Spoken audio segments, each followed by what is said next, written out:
The night is silent, but not peaceful. In the place where angels were said to sing, steel has always answered prayers louder than hymns.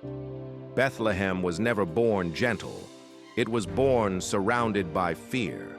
This is the city where Christmas begins, and it is also a city that has almost never known rest. Before the candles, before the carols, before the images of serenity carved into nativity scenes, Bethlehem was already a prize, a crossroads, a wound, a symbol claimed by empires, faiths, kings, prophets, and armies. To understand Christmas, one must first understand why Bethlehem was never allowed to be just a cradle, but was forced to become a battlefield. Because from the very beginning, the story of Christ's birth is also a story of siege.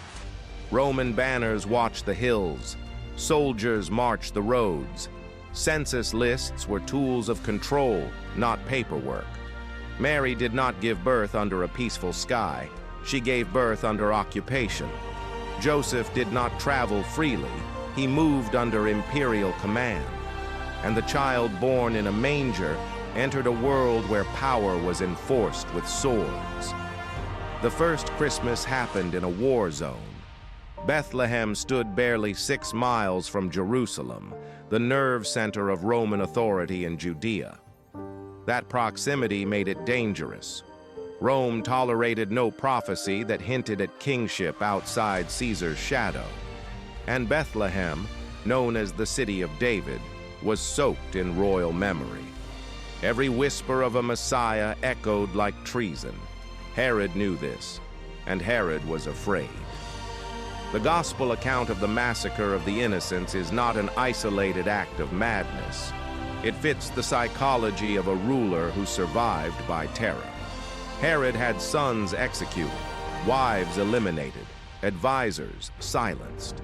When rumors reached him of a child born king of the Jews, Bethlehem became a target. Christmas, from its first breath, was surrounded by blood, mothers running, infants hidden, homes searched, soldiers obeying orders that history would never forget. Whether every detail can be confirmed or debated is secondary to the atmosphere of the time. A province crushed by fear, ruled by violence, waiting for deliverance while drowning in repression. This was not a peaceful nativity scene. It was survival, and Bethlehem would never escape that fate. Centuries passed, empires collapsed, new powers rose, but Bethlehem remained trapped between belief and control. When Christianity emerged from persecution into dominance, the city did not find peace. It gained new value. Sacred ground attracts armies more reliably than gold. By the 4th century, Emperor Constantine and his mother Helena transformed Bethlehem into a Christian monument. The Church of the Nativity rose above the cave believed to mark Christ's birth. Stone replaced straw. Altars replaced mangers. But sanctification did not remove violence. It concentrated it. Holy places do not end wars. They intensify them. When Islam swept across the Levant in the 7th century, Bethlehem changed hands again. Yet the city survived through negotiated coexistence. Churches stood, pilgrims arrived, life continued under new rulers. Christmas was still celebrated, but always beneath watchful eyes. Then came the age that would redefine sacred violence forever: the Crusades. When the First Crusade erupted in 1095, Bethlehem became more than a town.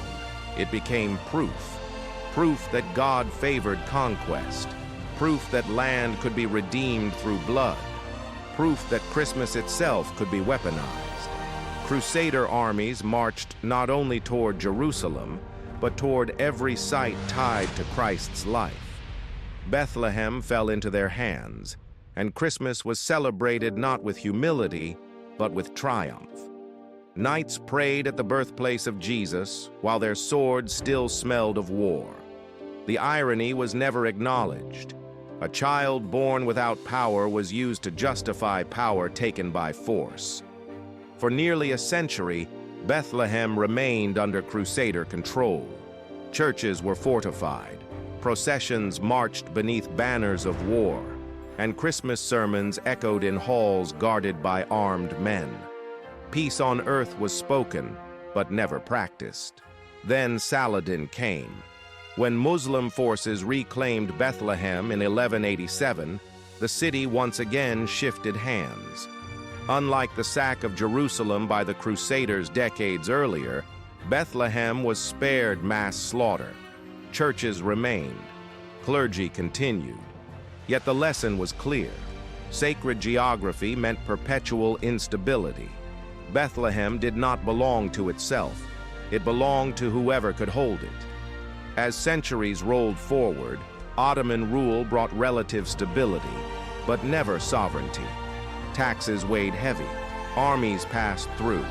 The city lived, endured, adapted.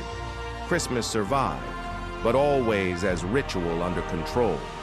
Then the modern age arrived with rifles, borders, and ideologies far sharper than medieval swords. The 20th century shattered any illusion that Bethlehem's suffering belonged to the past. British mandates replaced empires. Promises contradicted reality. The land fractured. The question of who belonged where turned ancient soil into political dynamite. Bethlehem found itself trapped inside a conflict that transformed faith into identity and identity into targets. Walls replaced walls. Checkpoints replaced gates. Surveillance replaced watchtowers. Christmas in Bethlehem became a paradox broadcast to the world. Midnight Mass celebrated under armed guard. Pilgrims singing while soldiers watched rooftops. The birthplace of Jesus surrounded by concrete barriers and barbed wire. Bells ringing through streets where freedom of movement no longer existed. Every December, cameras arrive, choirs sing, the tree lights up in Manger Square, and just beyond the lights, reality waits, unchanged. Bethlehem under siege is no metaphor. Families plan Christmas dinners around curfews. Children grow up associating holy days with tension. Processions pass checkpoints. Faith persists not because the city is peaceful, but because it is not. And this is the uncomfortable truth most Christmas stories avoid. Bethlehem's holiness has never protected it. It has made it a target. The city has been conquered, occupied, negotiated over, divided, enclosed, and surveilled. Each power claims guardianship. Each side claims legitimacy. And the birthplace of a man who preached love of enemies remains surrounded by enemies armed to the teeth. Christmas messages of hope echo through loudspeakers while drones hum overhead. This is not accidental. Sacred narratives shape politics as much as weapons do.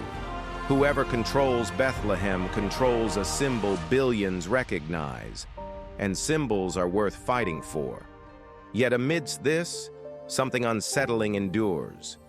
Bethlehem refuses to disappear. Despite sieges, despite walls, despite wars fought in God's name, the city still marks Christmas not as triumph, but as endurance. Not as victory, but as memory. The Nativity is not celebrated as power, but as vulnerability. A child born exposed, a family displaced, a future uncertain. That story resonates more in a war zone than anywhere else on earth, because Bethlehem understands Christmas better than most. It knows that peace is fragile, that hope is defiant, that faith does not erase suffering, it survives it. The city does not offer a sanitized miracle.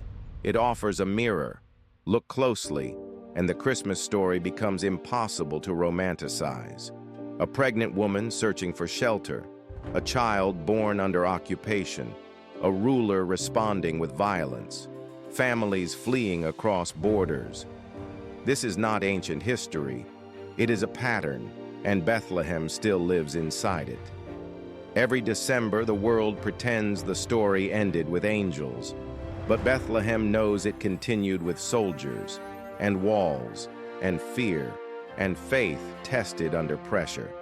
That is why Bethlehem under siege matters, because Christmas was never about comfort. It was about light appearing where darkness refused to leave. Bethlehem teaches that sacred moments do not arrive when wars end, but while they rage. That hope does not wait for permission, and that belief, once born, cannot be erased, even by empires. The city has been conquered more times than it can count, yet its meaning remains untamed. Christmas in a war zone is not a contradiction. It is the original setting, and perhaps that is the most unsettling truth of all. If this story made you see Christmas differently, share it with someone you love and offer it as a Christmas gift of reflection and memory. Subscribe to Sacred Wars for more stories that still shape the world today.